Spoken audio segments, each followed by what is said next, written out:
they don't want me to come, but I needed to come because I have been on this conversation. I don't even know how the conversation started. I think it was. Are you serious? Yeah, This exact conversation. yeah, like it's been mommy's boy, blah blah blah. I've made like 2 posts on it, and men have been dragging me saying you are a simp. First of all, you see this conversation about mother or wife first. It's a conversation that men in babies in men bodies are having. Any man who does not understand the reality of putting his wife first is not ready for marriage. Like, even as Christians, the Bible literally said for a man who actually leave his father and his mother and cleave to his wife, and they will become one. Simple. So, and I tell people that your mother is not one with you. Your mother is one with your father. He's her husband.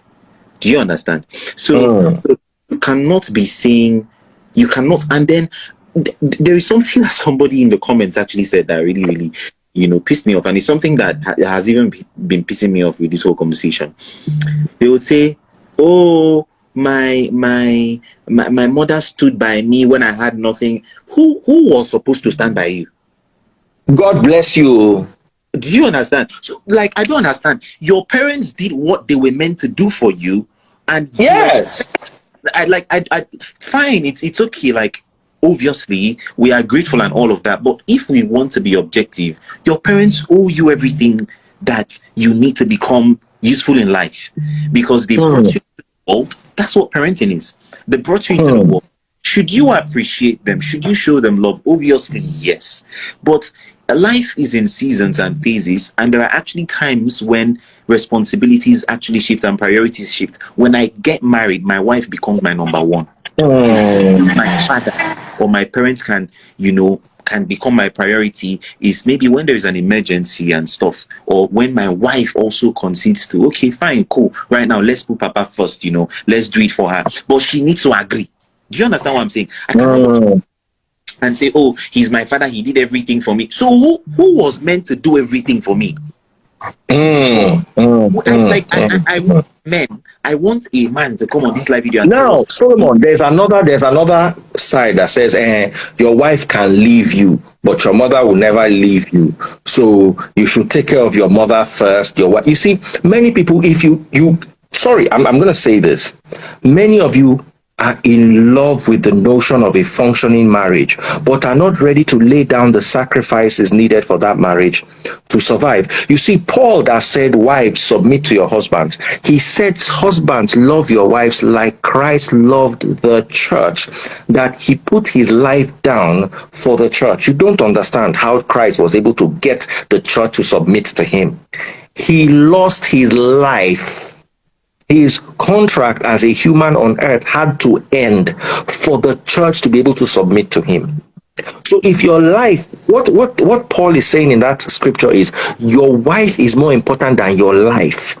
Now, the moment you guys start having issues and you are headed for a divorce or a separation, then you can now reprioritize.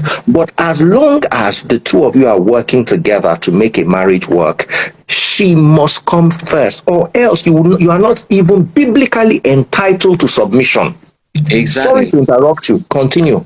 Yeah, you said something. You said people that say your mother can leave you, but your wife cannot leave you. So that is why. Let me ask them a question. Is your mother not your husband's wife?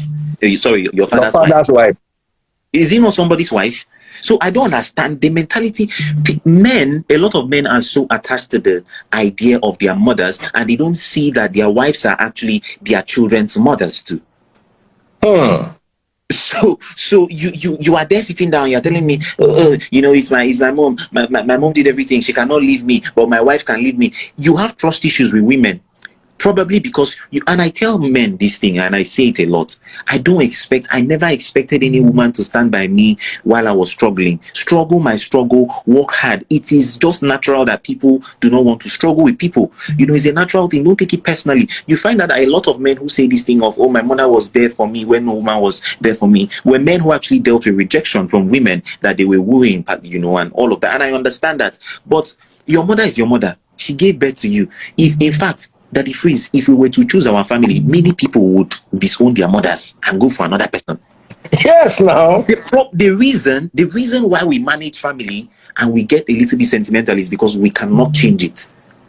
If some of you here, they actually call you, whether you want to change your siblings, you will change your siblings. You will change the family that you actually came from. So I think it's a very broad conversation. Now, here is the thing.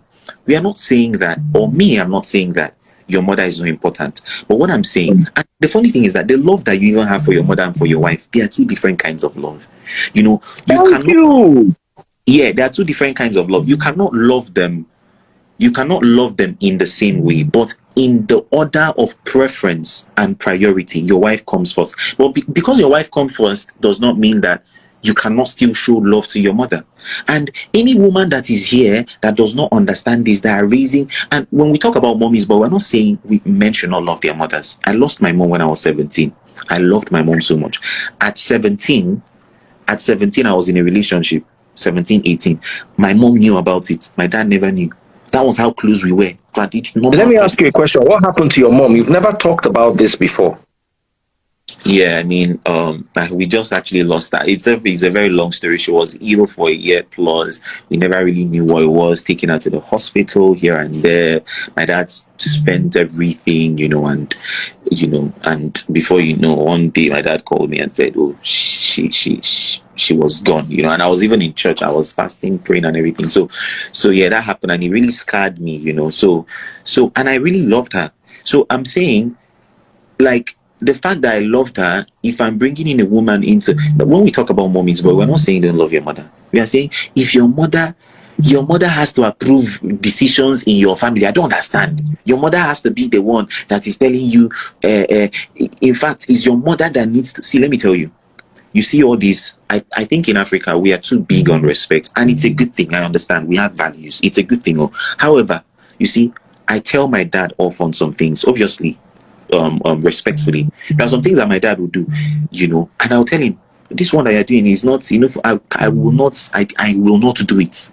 I will not do it. Do you understand what I'm saying? So if you will never have a life if you keep on, quote unquote, obeying your parents, and the kind of parents that we have in Africa, that they are blinded by sentiments, tribalism, and a lot of things. Even when they are very educated, they will still have their biases. So, and obviously their biases and whatever it is that they want, it comes from a place of love, that it phrase.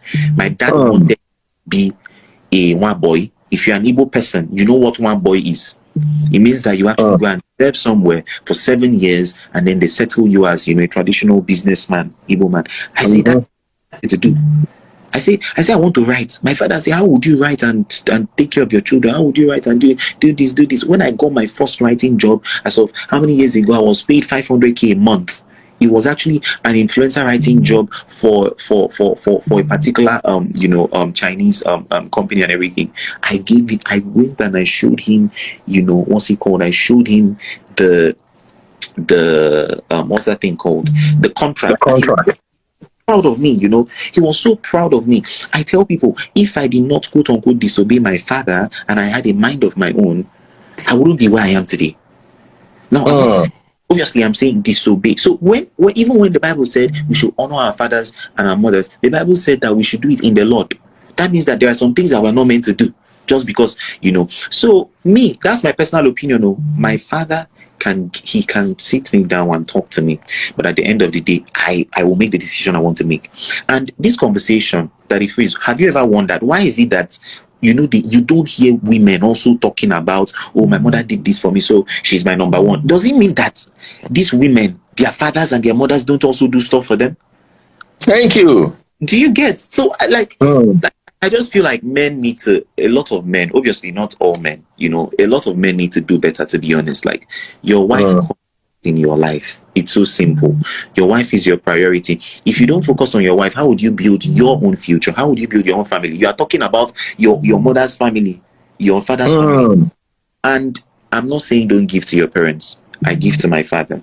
I give to them. But you see, every parent should have sense and know that if your father is 70, that the normal thing is that your father is closer to the grave than you are. Do you understand? You need to prioritize yourself. obviously support them, give to them and everything. But in the greater mix of everything that you do, one of the things that guide me whenever I'm making a decision, maybe my father gives me something or he's telling me, oh, do this, I think about it. My father has spent his life already. My father is in his 60s. He has spent his life already.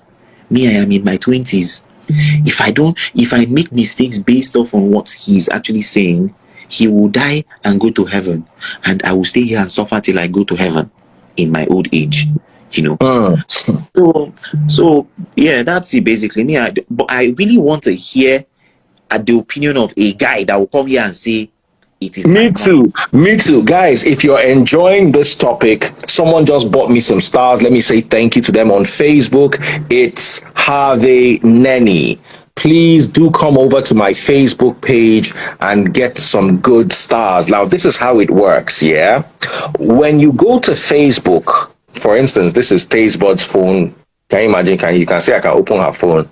She can also open my own. If you're in a relationship where you can see the phone is locked, Abby, if I do like this, even my face self, they open them. So what I'm trying to say is these are things that I always encourage. If your wife cannot open your phone, it's a problem. So let me ask you, can Arike open your phone? I have her card details. She has my card details. I use her card details to make purchases. She knows my password. I know her password. There's nothing. I don't know the kind of marriage that people are getting into, to be very honest, though. You know, you share your body. You have sex. You have whatever. You do all of that stuff. But it is now phone. What are you hiding? What are you hiding? You know, and then what are you hiding? They will say it's privacy. My guy, if you want a private life, just stay single. Just stay single. Yeah, marriage is not a place to start saying that, oh, you know, but obviously I understand the place of, you know, sometimes you need time to yourself.